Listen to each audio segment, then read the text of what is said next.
ஒரு மாணவனோ அல்லது ஒரு சாதாரண ஒரு ஆசிரியரோ பாடசாலை அதிபரை பார்த்து hi uncle how are you, அதிபர் uncle, principal uncle how are you uncle அப்படின்னா எப்படி இருக்கும்? ரொம்ப கேவலமா இருக்கும்ல. நமக்கே அந்த ஒரு மாணவனையோ இல்லை அப்படி பண்ணவங்களையோ நம்ம திட்டணுமா இல்லை நமக்கு நம்ம ஒரு ஆசிரியராக இருந்தால் அந்த மாணவனை தண்டிக்கவோ நமக்கு கண்டிப்பா தோணும் இல்லை. ஏன்னா நம்ம நல்ல மாதிரி வளர்ந்துருந்தோம்னா, ஏன்னா நம்மளோட வளர்ச்சி அப்படின்றது உயரத்தை மட்டும் இல்லை, நம்ம வாழ்க்கையோட ஒவ்வொரு கட்டங்களுமே இந்த நல்ல பாடங்களை பழகி வந்திருப்போம். அப்ப நமக்கு அந்த குப்பையான விடயங்கள் எல்லாம் பிடிக்காது. கண்டிப்பா அதை தண்டிக்கவோ இல்லை இப்படியான விடயங்களை அந்த நபர் திரும்ப பண்ணாம இருக்கோ நம்ம பண்ணுவோம் இல்ல.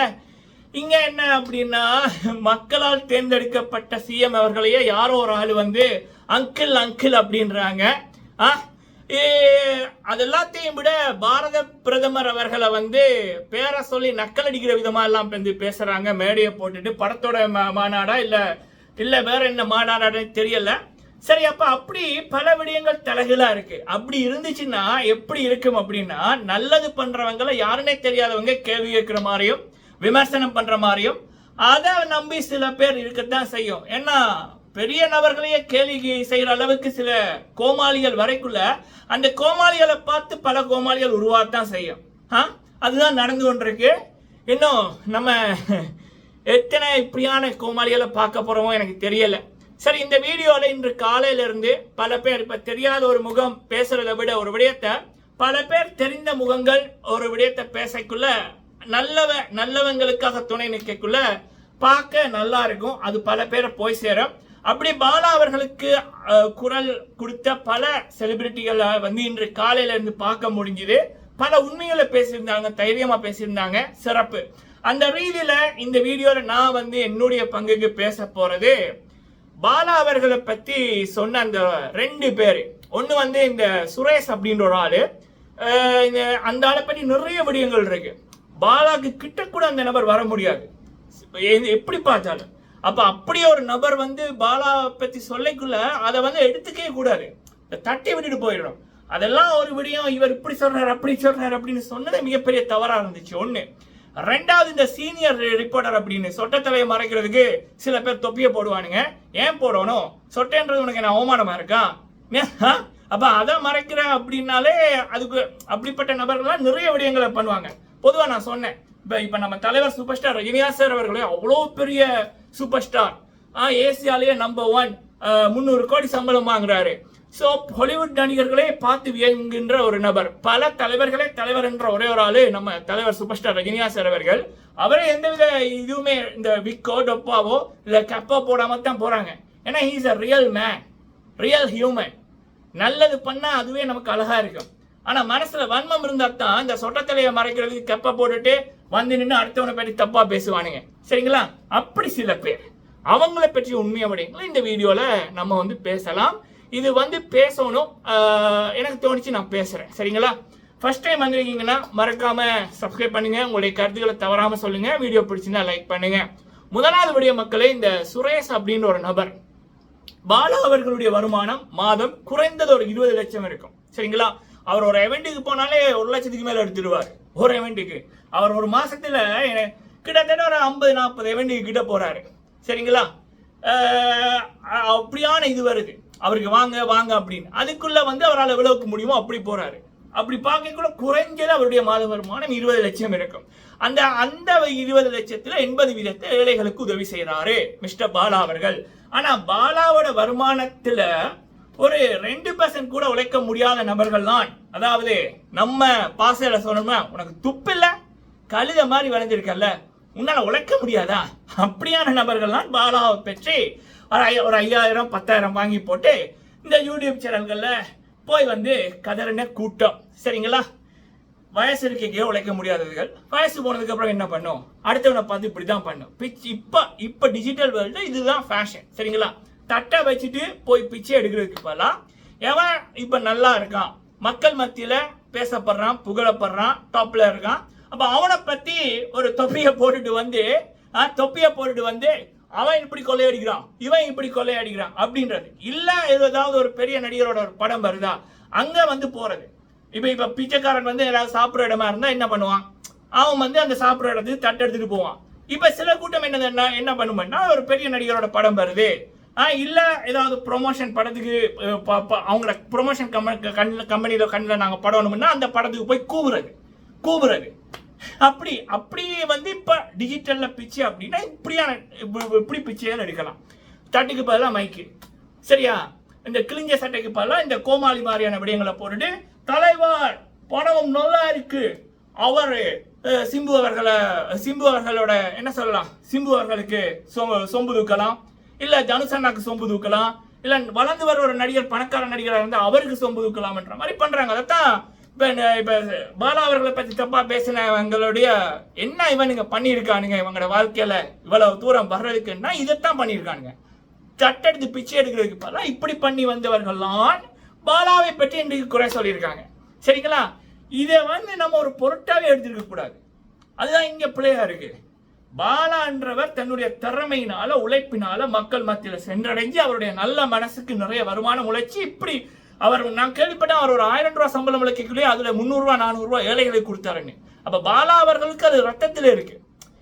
நான் பட்ட கஷ்டம் யாருக்கும் படக்கூடாது என்று அவர் ஒரு இதா வச்சிருக்காரு, ஹோபியா வச்சிருக்காரு. உதவி செய்வது அடிக்ட் ஆயிருக்கு பாலா அவர்களுக்கு. தன்னுடைய வருமானத்துல அந்த மனிதர் 1000 ரூபாய் பிறகுல உதவி பண்ணாருன்னா இப்ப இவ்வளவு பண்ணுவாரு. அப்ப பாலா அப்படி பண்றாரு. இங்க இதுகள் என்ன பண்ணுதுன்னா, அடுத்தவனோட ரத்தத்தை உறிஞ்சுதுகள். இப்படி ஒருத்தன் நல்லா வருவான், நல்லா பண்ணுவான், அவனை பத்தி தப்பா பேசி இந்த அப்படி தப்பா பேசுறதுக்கு 5000 10,000 வாங்கி கொண்டு அந்த ஒரு நெகட்டிவ் பப்ளிசிட்டியை எடுத்துக்கொண்டிருக்கிற கூட்டம் தான் பாலா அவர்களை பற்றி தப்பா பேசின கூட்டம்.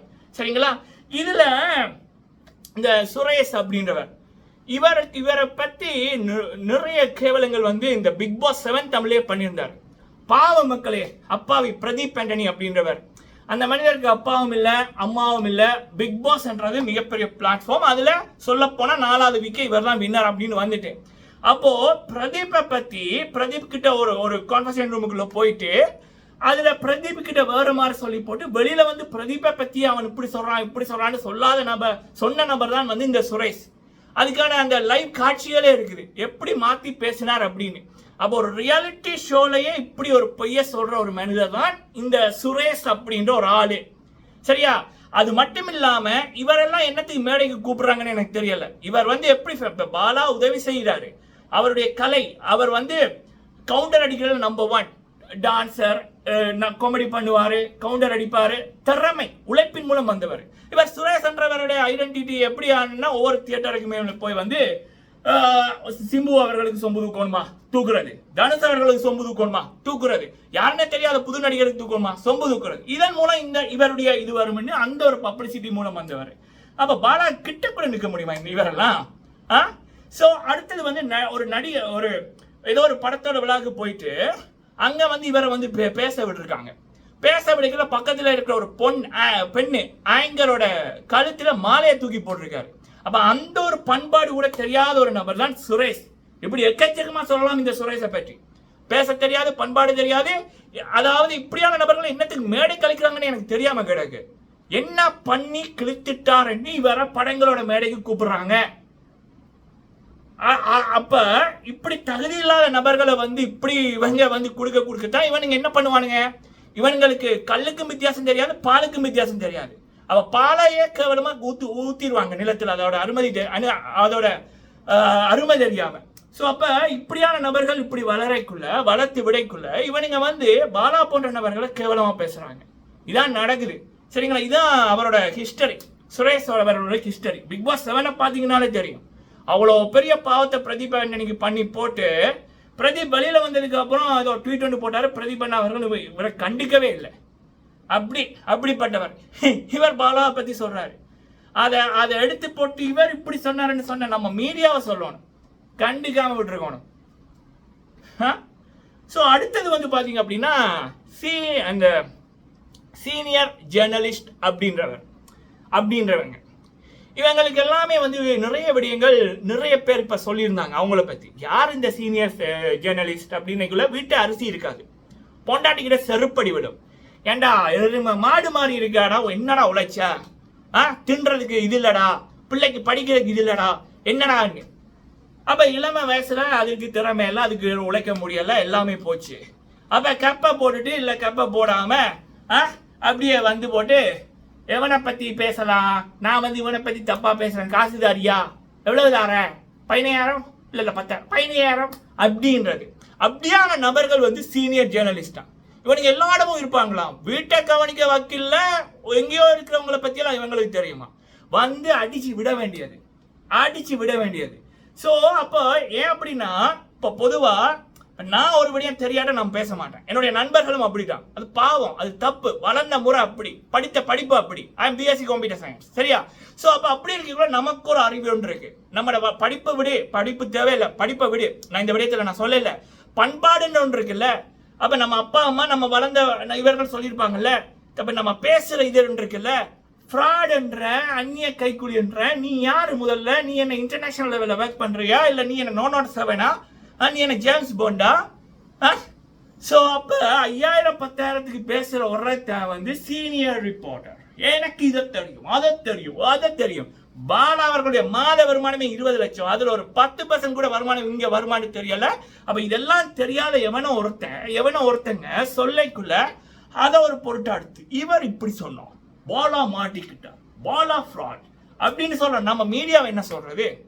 மீடியா விடுங்க மக்களே. நம்ம மக்களை என்ன சொல்றது? எவன் என்ன சொன்னாலும் நம்புறானுங்க மக்களே.